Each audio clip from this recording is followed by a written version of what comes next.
മുന്നേ അടി തുടങ്ങിയേക്കണ്. അടിക്കുവാണോ? ആഹാ, അപ്പൊ എന്തോ കാര്യം ഉണ്ടല്ല. എന്താ അപ്പ കാര്യം? ഒരു കാര്യമുണ്ട്.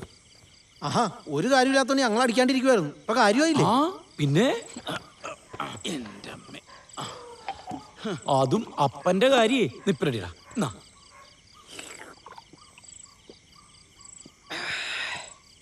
ഇനി പറയപ്പാ, എന്താ കാര്യം?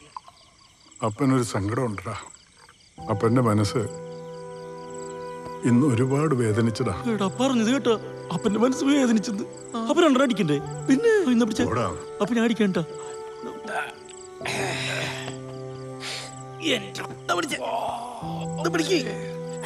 അപ്പൊ ഞങ്ങളിങ്ങനെ കുടിയന്മാരാക്കാണ്ട് ഇനിയെങ്കിലും അപ്പൊ കാര്യം പറഞ്ഞു പിടിച്ചേ. അപ്പന് നിങ്ങളോടൊരു പ്രത്യേക കാര്യം പറയാനുണ്ട്. പറയപ്പാ. അവൻ പോയി ഞങ്ങൾ എങ്ങനെ ചിരിച്ചു കളിച്ച് നടന്നവരാടാ. ഇന്ന് അവന്റെ കണ്ണിലെ വേദന ഞാൻ കണ്ടു. ഒരു കാര്യം ആലോചിക്കുമ്പോ എനിക്ക് സന്തോഷമുണ്ട്. ഞാനൊന്ന് വീണുപോയാലും എന്റെ ഇടവും ബലവും നിൽക്കാൻ എന്റെ പൊന്നോമനും മക്കളുണ്ടിരിക്കും. അപ്പൻ എന്ത് തേങ്ങയൊക്കെയാണ് ഈ പറയണത്? ഞാനൊരു കാര്യം തീരുമാനിച്ചു. എന്റെ മക്കള് എനിക്കത് നടത്തി തരണം. ആദ്യം അപ്പനെ നടത്തി തരാം. ഇനി വന്നേ, ഞാൻ പറയട്ടെ. എന്റെ വലിയൊരു ആഗ്രഹമാണ്. പറഞ്ഞു എനിക്ക് സ്വർഗത്തിൽ പോണടാ.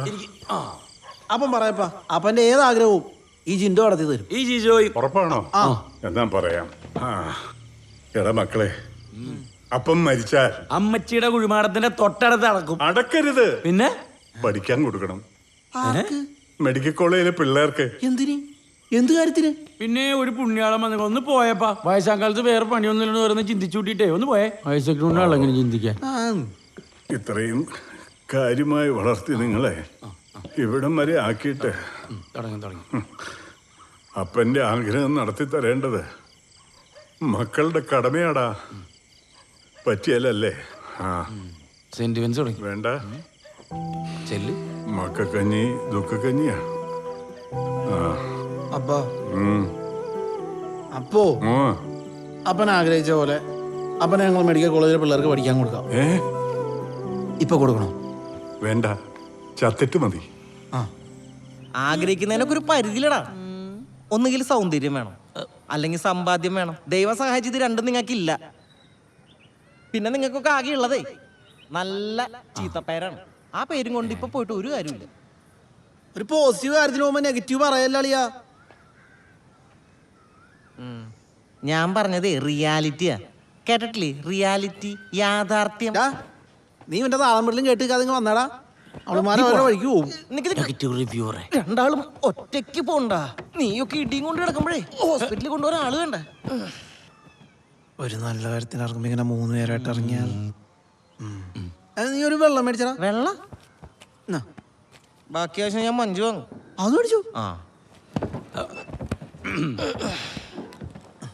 ഓക്കേ, അപ്പൊ മഞ്ജ് പോയി. താങ്ക്സ് അളിയാ. ബാക്കി കാശ് സിപ്പായി ചപ്പിക്കോ. നിർത്തടാ.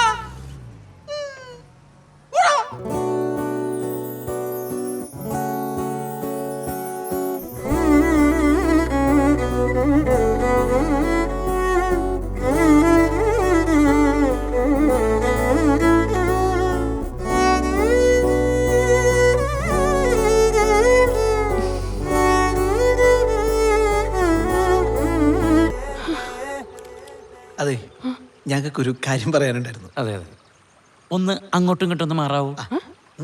താല്പര്യമില്ല എങ്കിൽ ഞങ്ങൾ തന്നെ മാറാം. ഒന്ന് മാറാം. സെറ്റ്. അതായത് കല്യാണം കഴിക്കാൻ പറഞ്ഞുകൊണ്ടിരിക്കുന്ന ഞങ്ങളുടെ അപ്പൻ വീട്ടുപണി ചെയ്യുന്ന അപ്പനെ കണ്ട് സങ്കടം തോന്നി കല്യാണത്തിന് നിർബന്ധിക്കുന്ന ബ്ലഡി ഗ്രാമവാസി. എന്നെ കല്യാണം കഴിക്കുന്ന പറഞ്ഞ് പുറകെ കിടന്ന് മത്സരിക്കുന്ന ഈ നാട്ടിലെ മറ്റു സുന്ദരിമാർ. ഞങ്ങളുടെ ഒരു സ്നേഹത്തിന് വേണ്ടി ഞങ്ങളുടെ പുറകെ നടക്കുന്ന ഈ നാട്ടിലെ ചേച്ചിമാർ, ഐ മീൻ ആന്റീസ്. പിന്നെ അകത്തും പുറത്തുമായി ഫാൻസുകാർ വേറെ. സ്വാഭാവികം. പക്ഷെ ഇവർക്കാർക്കും ഞങ്ങളുടെ മനസ്സ് കീഴടക്കാൻ സാധിച്ചിട്ടില്ല. കാരണം ഞങ്ങളുടെ മനസ്സ് അപ്പോഴും ഇപ്പോഴും നിങ്ങളുടെ പിന്നാലെയാണ്.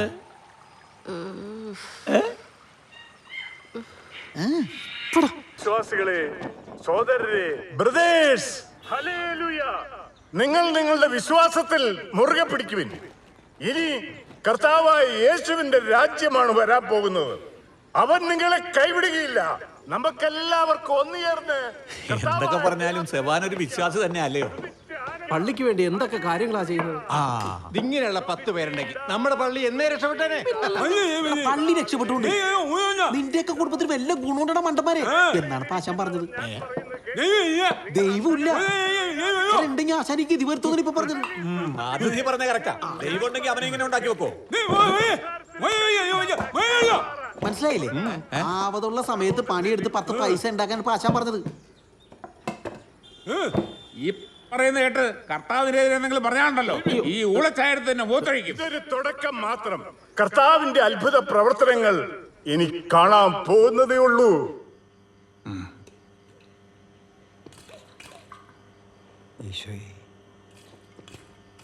ആശാനെ, മരുന്ന് കഴിക്കുന്നുണ്ടല്ലോ അല്ലേ? കഴിക്കുന്നുണ്ട് അച്ഛൻ. ആ, എന്നാ പിന്നെ ഞങ്ങൾ ഇറങ്ങട്ടെ.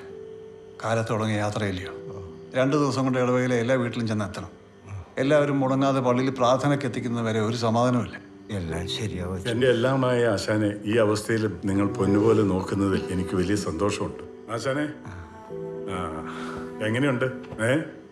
നിനക്ക് സുഖാണോടാ? സുഖാണ്. നമ്മുടെ പഴയ പെരുന്നാൾ കാലമൊക്കെ ഓർക്കണുണ്ടാ?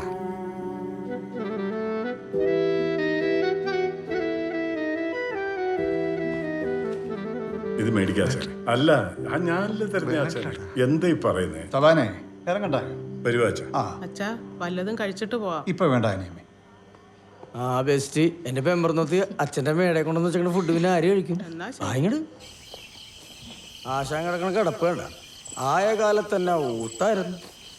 ഗോൺസാൽവസ്, അല്ല, ക്ലാരനറ്റ്. നമ്മളെ കൊണ്ടാവുന്ന പോലെ അവരെ സഹായിക്കണം. ആശാൻ വീണ് പോയത് കൊണ്ടാണ്. അല്ലേ എങ്ങനെ ജീവിക്കേണ്ട പിള്ളേരാ. ഒരു കണക്കിന് ആശാൻ ഭാഗ്യവാനാ. പണിക്കൊന്നും പോകണ്ടല്ലോ.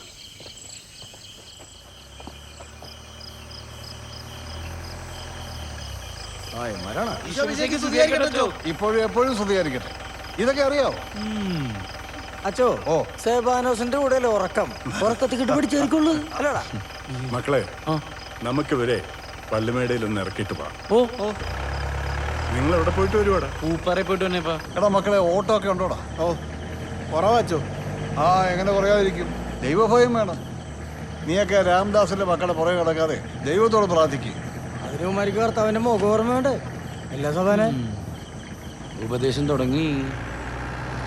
മക്കളെ, നിങ്ങളെ ഉപദേശിക്കാന്ന് വിചാരിക്കരുത്. നിങ്ങളുടെ പ്രായത്തിലുള്ള പിള്ളേര് കല്യാണം കഴിച്ച് പിള്ളേരൊക്കെ ആയിട്ട് നല്ല അന്തസ്സായിട്ട് ജീവിക്കും. എടാ, നീയൊക്കെ എന്താടാ ഇങ്ങനെ ആയി പോയത്? നിങ്ങളുടെ അമ്മച്ചി മരിച്ച ശേഷം വേറെ കല്യാണവും കഴിക്കാതെ മക്കളെ ശരണമെന്നും പറഞ്ഞ് നിന്നെയൊക്കെ പൊന്നുപോലെ വളർത്തി വലുതാക്കി ഇവിടെ വരെ എത്തിച്ച നിങ്ങളുടെ ഈ അപ്പനെ കുറിച്ച് നിങ്ങൾ എപ്പോഴെങ്കിലും വിചാരിച്ചിട്ടുണ്ടോ? ഈ പ്രായത്തിലും അങ്ങനെ അവിടെ ഇവിടെ നിന്നൊക്കെ കടവ് വാങ്ങിച്ച് നിനക്കൊക്കെ ജീപ്പിന് ജീപ്പ്, സ്കൂട്ടറിന് സ്കൂട്ടർ ഇതൊക്കെ വാങ്ങിച്ചു തരുന്നില്ലയോ? നിങ്ങൾ എപ്പോഴെങ്കിലും ഇങ്ങനെ കുറിച്ചൊന്ന് ആലോചിക്കാറുണ്ടോ? ആലോചിക്കാറില്ല.